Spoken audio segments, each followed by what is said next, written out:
ها اوس د دې نه بعد مونږ راځو انټراګیټیو سنټنسز له. تاسو ته ما مخکې هم دا خبره کړله چې انټراګیټیو سنټنسز هغې سنټنسز ته وایي چې په کم سنټنسز کې کوېسچن کړی شوي سوال پکې شوي نو دې سنټنسز ته مونږ انټراګیټیو سنټنسز ورته وایو یا ورته کوېسچن سنټنسز وایو او په اردو کې ورته مونږ سوالیه جملې وایو. ټیک ده. په دې کې دوه پوینټ تاسو په خپل ذهن کې کېدی چې دا به سٹارټ کېږي د هیلپینګ ورب نه او د دې په لاست کې به لګي ساین آف انټروګیشن یا کوېسچن مارک. دې خوا وګورئ اول به ولګي هیلپینګ ورب بیا به پسې ولګي سبجیکټ بیا پسې ولګي د ورب فرست فارم بیا پسې ولګي آبجیکټ او په لاس کې ساین آف انټروګیشن.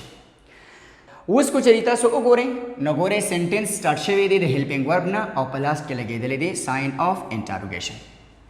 زمونږ سره فیوچر انډیفینټ ټینس دی او مونږه د فیوچر انډیفینټ ټینس انټراګیټیو سنټنسز جوړو نو د دې لپاره به مونږه په سٹارټ کې شیل هیلپینګ ورب یا ویل هیلپینګ ورب ولګو د هغې نه بعد سبجیکټ بیا ورب فرست فارم بیا آبجیکټ او په لاس کې ساین آف انټروګیشن.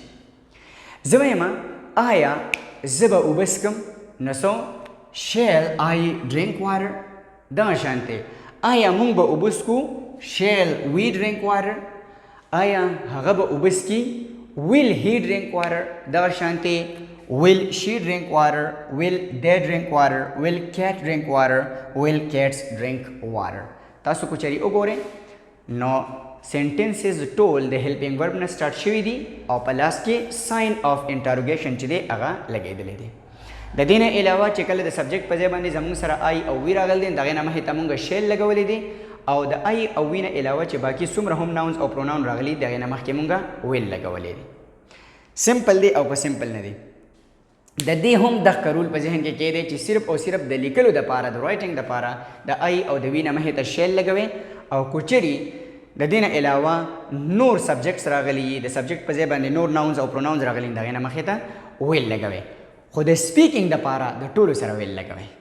اوکې اوس تاسو په خپل ذهن کې دا خبره کېدی چې دا مونږ کله استعمالو چې مونږ کله د چا نه د را روان وخت د ارادو په باره کې تپوس کوو نو مونږ د فیوچر انډیفینټ ټینس انټراګیټیو سنټنسز چې دي هغه مونږ استعمالو. لکه مثال په طور باندې زه ستاسو نه تپوس وکړم چې آیا تاسو به کالج ته راځئ will you come to college. نو که ستاسو چېرې جواب یس دی نو یس I will come to college او که نو نو نو I will not come to college. دغه شانتې آیا ته به انګلیش زده کې نو څو یس I will learn English او نو I will not learn English.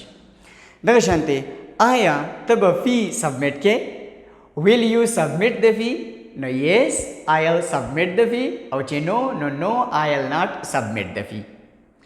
دغه شانتې تاسو به اوس د یو بل نه کوېسچنز وکړئ د را روان وخت د ارادو په باره کې چې آیا ته به یورپ ته ځې will you go to Europe نو که یس نو یس I will go to Europe که نو نو نو I will not go to Europe. سمپل دی او که سمپل نه دی ایزی دی very good.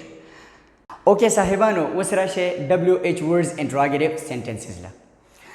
WH words interrogative sentences تاسو already understand کړي دي. په present and definite tense کې مونږ په دې باندې په ډیټیل سره یو لیکچر چې دی هغه اخیستی دی او تاسو په دې باندې practice sentences چې دي هغه هم جوړې کړي دي او تاسو په دې practice کړي هم دی. ٹھیک ده.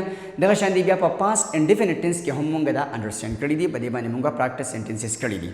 نن چې دا دومره په ډیټیل سره نه وایو. ٹھیک ده. صرف او صرف په تاسو په دې باندې پوهه کوم چې تاسو به کو چېرې WH words interrogative په فیوچر انډیفینټ ټینس کې تاسو استعمالوئ نو کله به استعمالوئ او څنګه به استعمالوئ. ٹھیک شو. فور ایگزامپل زه ستاسو نه کوېسچن وکړم چې will you drink water آیا ته به اوبه څښې نو د دې جواب په یس یا په نو کې پاسبل دی. یا خو به ته ماته وایې چې یس I will drink water او یا به څه وایې چې نو I will not drink water. چې ما کله ستانه تپوس وکړو چې will you drink water او ته ماله جواب په یس کې راکړو چې یس I will drink water زه ستانه اوس نور تپوس کول غواړم نور انفارمیشن ستانه اخیستل غواړم نو زه به WH words interrogative sentences استعمالوم. نو زه به څه وایم چې why will you drink water ته به ولې اوبه څښې. دغه شانتې when will you drink water ته به کله اوبه څښې. how will you drink water ته به څنګه اوبه څښې. ٹھیک شو. دغه شانتې تاسو د خپل فرینډ نه تپوس وکړو چې will you get up early in the morning او هغه ته جواب درکو چې yes I will get up early in the morning او ته نور انفارمیشن غواړي نو ته بس وایي why will you get up early in the morning دا شانته when will you get up early in the morning ته بس ټیم پاسه ٹھیک شو دا شانته تاسو د یو بل فرند نه تاسو کو چې will you come to college نو سو yes I will come to college why will you come to college when will you come to college clear دی very good ها اوس دا شانته بیا ما تاسو نه یو بل کوېسچن وکړو چې will you smoke cigarette او تاسو جواب چې دی هغه مالا په نو کې راغی چې no I will not smoke cigarette او زه ستانه نور تاسو کول غواړم نو زه WH words استعمالوم چې why will you not smoke cigarette ته به ولې سیګریټ نسکي دا شانتي will you come to college no I will not come to college why will you not come to college آسان دی که آسان نه دی نو تاسو اوس داسې وکړئ صاحبانو چې تاسو د یو بل نه کوېسچنز وکړئ د هغې تاسو له په یس کې انسر میلاو شي نو د یس نه بعد تاسو وکړئ WH words انټراګیټیو سینټنس استعمال کړئ دغه WH words کوېسچن ته نه وکړئ بیا د یو بل نه دغه شانتي کوېسچن وکړئ او تاسو ته جواب په نو کې میلاو شي نو تاسو د هغې لپاره WH words انټراګیټیو پلس نیګیټیو سینټنس چې دی هغه استعمال کړئ آسان دی که نه خیر بیا هم تاسو څه پرابلم وي نو تاسو زمانه کوېسچن چې دی هغه کولی شئ